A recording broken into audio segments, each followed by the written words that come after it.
When I first got my hands on the new M2 Pro Mac Mini, I knew I was going to eventually do some sort of setup video. Not only because the Mac Mini doesn't come with any accessories, so you really have to kind of deck everything out yourself, but also because I think that this Mac is one of the best Macs when it comes to performance per dollar, and I know it's going to be a very popular option for people on a budget who are creative professionals. So whether that's video editing, photo editing, or development, there's so many different things that this Mac Mini is just a good computer for. And I really wanted to kind of show you my setup on how I made this Mac Mini suit my needs better, and maybe that'll be helpful to you. And then just show you some cool accessories that I've recently added to my desk. So obviously this is an M2 Pro Mac Mini setup. So the first thing with this setup is obviously the M2 Mac Mini. Now this is the base model M2 Pro version of the Mac Mini, so it has 512 gigabytes of storage, 16 gigabytes of memory, and the base level M2 Pro chip, and that is just gonna run you about $1,300. And honestly, with this base level Mac Mini, it has been flying through my usual video editing workflows for everything I do for this channel. Before this Mac Mini was set up here, I had a Mac Studio set up here. And the fact that I was able to take a $1,300 M2 Pro Mac Mini, just put it on the desk and do my normal workflow without noticing like that much of a difference, I think really speaks to the testament of this new M2 Pro chip and just the value of this Mac Mini in general. Now, I'm not saying that this is a better computer than the Mac Studio. There are things I noticed, like maybe like render times are a little bit faster on my Mac Studio and stuff like that, but just in, the fact that I really don't notice it too much, the fact that I've been using it for 3 weeks without really any complaints about it, yeah, that's really amazing that this $1,300 computer can like replace a $5,000 computer kind of just like that for me. So that's the first thing I have to say about the Mac Mini. I just love it. It's a great computer. It's flying through my workflows. Again, probably one of the best performance machines for the money right now. But you'll notice that my Mac Mini doesn't look like your Mac Mini if you own one or if you're planning on owning one. You're probably like, did Apple send you like a prototype Mac Mini that's more suited for pros? No, I had to take measures into my own hands because, like I just said, I am used to working on the Mac Studio, and I have gotten used to the way that the Mac Studio works with the ports being in the front. It has 2 USB-C ports and an SD card slot right in the front, and one of the most important things for me going to this new Mac Mini workflow was to kind of replicate that workflow that I have on the Mac Studio, because I find it so easy that when I'm done recording a video, I just pop out the SD card and I put it right in the front. I don't have to deal with adapters or anything like that. And then if I need to quickly attach like an accessory, you have those 2 USB-C ports right at the front. So I wanted to find a solution for that with my Mac Mini. Thankfully, there's a lot of hubs that people sell for the Mac Mini, but I really like this one by Satechi or Satechi, I think it's Satechi. So I really like this one from Satechi. It's basically like a stand and hub all in one, and it kind of color matches the Mac Mini with like a nice aluminum finish and everything. So it looks like it's actually part of the machine, but the Mac Mini is literally just sitting on top of this. There's a USB-C cable that comes out of the back and it plugs into the back of the Mac Mini. And then what that does is it gives you more port options right on the front. So you get an SD card slot in the front, you even get a micro SD card slot, a headphone jack, 3 USB-A ports, and then a USB-C port. You can even add storage to this enclosure, so it actually accepts M2 SATA drives. Now these aren't the fastest, like they only run around like 500 read and write speed, but I'm able to add like a terabyte to this enclosure really quickly for pretty cheap. So when I'm dealing with the base model with my low storage, that is actually pretty helpful as well. But the one negative I will say about this hub is that none of the ports on it are really that fast. Like you're really dealing with just 3.0 speeds. So usually when I'm video editing, I like to use like external SSD drives that have like at least like 1,000 read or write on them. So if I am plugging in any external SSDs, that is going to be in the back of my Mac Mini still, where you have the faster data ports. But yeah, this one accessory basically takes one of the things I loved about the Mac Studio and just brings that over to the Mac Mini, putting those ports on the front, and it solves my biggest issue with the M2 Pro Mac Mini. Now you'll notice that the Mac Mini isn't sitting directly on top of the desk itself. It's actually sitting on a desk shelf. This one's made by GroveMade, and I really like it for the additional storage tray in the middle. So one big problem that I have is that I am very messy. I'm a very cluttered person, and my desk is usually very cluttered with things thrown everywhere on top of it. Like, it is a problem.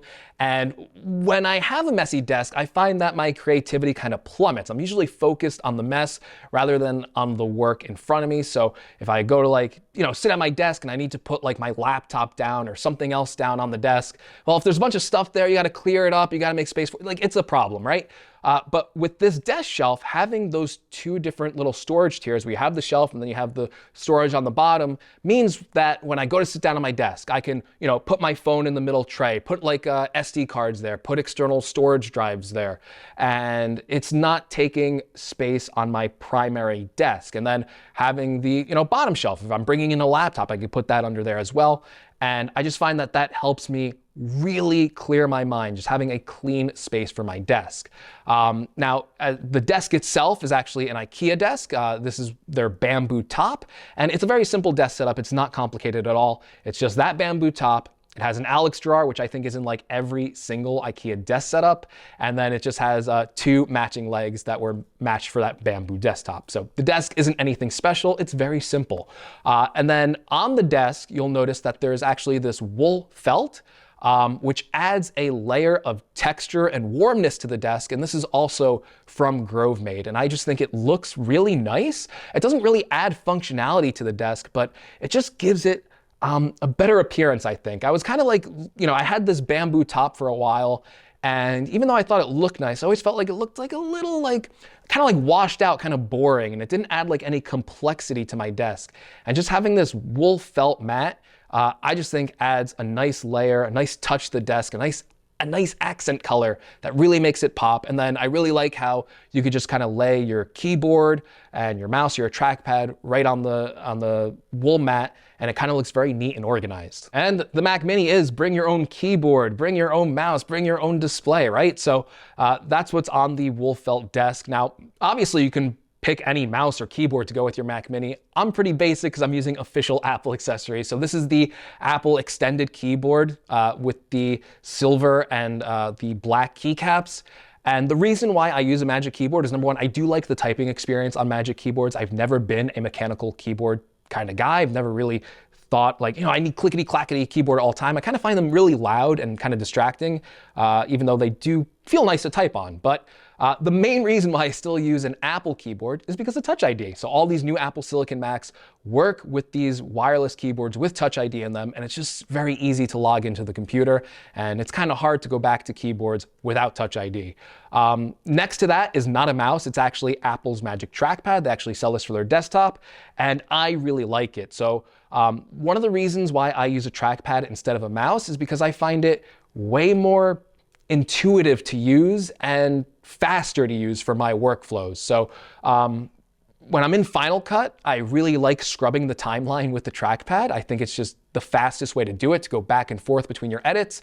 And then instead of using like keyboard commands to like zoom in, I just find it so much more natural to just pinch the trackpad and you can like zoom into your timeline. Again, it's very fluid, it's very intuitive. I find it great. And I also just like it for leisure stuff too. So if I'm like in Safari, the scrolling just feels like I'm using my phone. Again, pinch to zoom on like websites. I use it all the time. And when you have a mouse, you have to resort to keyboard commands. And even though I know the keyboard commands, I just feel like it's faster to do it right on the trackpad. So I'm a fan of Apple's Magic Trackpad. Of course, on top of the desk shelf next to the Mac Mini is also Apple's Studio Display, right? You need a display for the Mac Mini. It's not like Apple's laptops or an iMac where it comes with a display. You need to get a display. Obviously, you can use so many different types of displays. The new Mac Mini has like an 8K HDMI port that can even do like 4K at 240 hertz. So you have a lot of options when it comes to displays. But the Apple Studio Display is still my favorite. I know it faced a lot of flack when it first came out for being too expensive, but I cannot find a display on the market that is as hassle-free for Macs, where when you plug it into the Mac Mini with one cable, you turn on your Mac Mini, the display automatically turns on. And like with third-party displays, I always have to like press the power button to like turn them on. And I always found that annoying. And then just like the specs match for Mac, right? It has 5K native resolution, which is native for Mac OS running on Retina displays. The viewing angles on this display are really good. Gets up to 600 nits of brightness, which is pretty bright for this type of display. And I just think it looks good, right? Like the colors, everything on this pops. And they're very accurate too, which is important for video editing workflows, even though my color in my videos aren't that great, so I guess it's not that big of a deal. But I really like Studio Display. It looks nice, and it also lets me have a very clean desk setup because unlike a lot of other monitors where they come with really crappy speakers, the Studio Display speakers are actually pretty decent. They fill the room with sound, and hey, they sound pretty good for built-in monitor speakers. Now, when I do want like better sound, right? Because like, again, they're not like the best sound in the world. When I do want better sound, I also now have a HomePod in this desk setup. Now, this is the new HomePod 2. I used to have a HomePod Mini in the setup, which sounded great, but it wasn't like a huge difference from like the Studio Display speakers in my ears. So when I got the HomePod 2, that was a big difference, right? It sounds a lot better. It's richer, has way more bass than the Studio Display. And anytime I want to listen to music or play like a podcast, I play it on the HomePod 2. And then also I can just AirPlay directly from my Mac if I need to on that speaker. And it sounds good. So HomePod 2, really liking the sound signature of it so far. And then when I really need to get tuned into the editing process, or I'm really trying to pick out sound, obviously I usually use headphones for my Mac. So this is another stand by Grovemade, and I really like this one, not only because it just looks really cool, it has like leather and wood. Again, it's a really nice accessory, and having these nice accessories just makes me want to work at my desk and like use everything on it. So that's part of the reason why it's nice to have like these really nice looking accessories to go along with your Mac Mini, but also like the notches on the top of the headphone stand are really well thought out, so you can kind of position your headphones in different ways and it's not going to slip off. And the headphones that I usually use for my Mac Mini is either a wired pair of the Master and Dynamics headphones. These are really old headphones. I don't even know if they really sell them anymore. I'll leave a link if they do. But then when I'm not using it wired, when I'm using it wirelessly, my go-to headphones are AirPods Max. I know, pretty basic, right? There's a lot of Apple stuff in this setup, but AirPods Max to me sound really good. I love how quickly they pair with my Mac and my iPhone and all my other Apple devices. And I like the sound on them, and they have noise cancellation. So if I'm really trying to focus in on something, I can turn on noise cancellation, turn on some like lo-fi hip hop, and like edit a video. All right, but that's my setup. I think it's very simple. I think it's very clean. Much like the M2 Mac Mini itself, it's a very simple and clean computer. So why not do a simple desk setup to go along with it? You know, I found with my previous setup that I did with the M2 MacBook Air, it was just a little bit too cluttered, a little bit too jumbled. I'm trying to make my mind less cluttered, less jumbled. I'm trying to focus more on my work. I'm trying to get better, right? Like this isn't the best setup video, but I'm trying to make videos that are good. So hopefully this was kind of good. If it was, you know, and you want to buy any of these accessories I put in my video, I'll leave links in the description below to all of them so you can find them pretty easily. But yeah, that's going to be the video. Hopefully you liked it. If you did, give me a like. If you want to see more, get subscribed, and I'll see you in the next one.